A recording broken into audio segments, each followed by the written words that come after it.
भगवते वासुदेवाय। श्रीमद् भगवद गीता के तीसरे अध्याय का महात्म्य।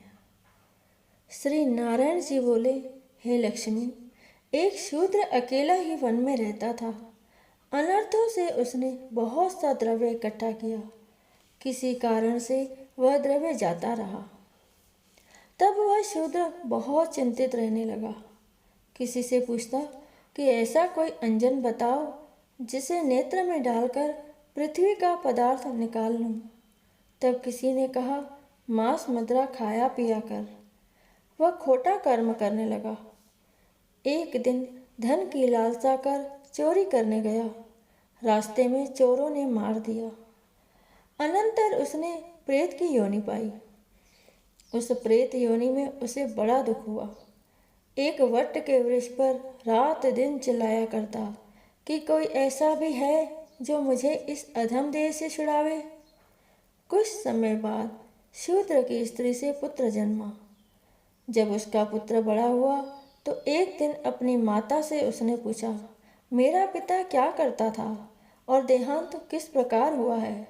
तब उसकी माता ने कहा, बेटा, तेरे पिता के पास धन बहुत था, यूं ही जाता रहा।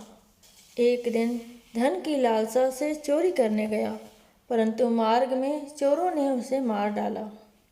तब उसने कहा, हे माता, उसकी गति कराई थी। तब माता ने कहा, नहीं। फिर कहा, हे माता, उसकी गति करानी चाहिए।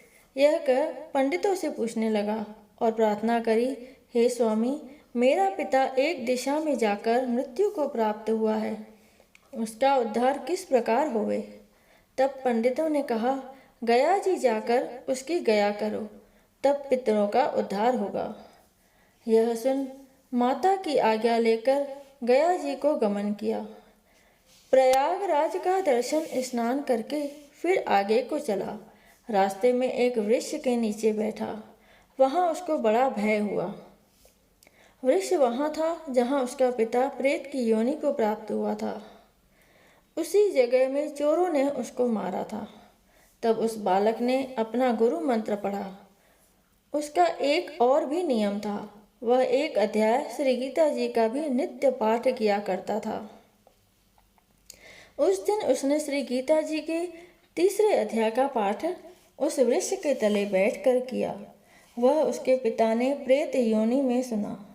सुन के उसकी प्रेत देह छूट गई, देव देही पाई। स्वर्ग से विमान आए। वह विमान पर चढ़कर उसके सामने आया। आकर आशीर्वाद दिया और कहा, हे पुत्र, मैं तेरा पिता हूँ जो मरकर प्रेत हुआ था। इस तेरे पाठ करने से मेरी यह देवदेही हुई। अब मेरा उद्धार हुआ है। अब तू गया जी में अपनी खुशी से जा। इतना सुनकर पुत्र ने कहा, हे पिताजी, कुछ और आज्ञा करो जो मैं आपकी सेवा करूं। तब उस देवदेही ने कहा, देख, मेरी 7 पीढ़ियां पितर नरक में पड़ी हैं, बड़े दुखी हैं। अब तू श्री गीता जी के तीसरे अध्याय का पाठ करके उनको इस दुख से मुक्ति प्रदान कर। इतना वचन कहकर वह देवदेही स्वर्ग को गई। तब बालक ने वहाँ तीसरे अध्याय का पाठ किया। सब पितरों को पुण्य देकर वैकुंठगामी किया। जो जीव गीता जी का पाठ करे या श्रवण करे, उसका फल कहाँ तक कहने में नहीं आ सकता। तब नारायण जी ने कहा, हे लक्ष्मी, यह तीसरे अध्याय का जो फल मैंने तेरे लिए कहा है सो तूने सुना है। बोलो श्री कृष्ण भगवान की जय।